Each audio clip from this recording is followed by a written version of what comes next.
všech ptákovin nejptákovinovatější.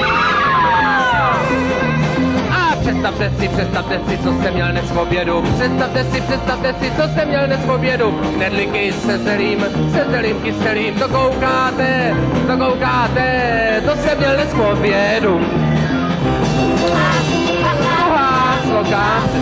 Představte si, co jsem měl dnes v obědu. Představte si, co jsem měl dnes v obědu. Knedlíky se zelím kyselým, pak jsem jet u stolu, kdo ví co v rosolu. To koukáte, to jsem měl dnes v obědu.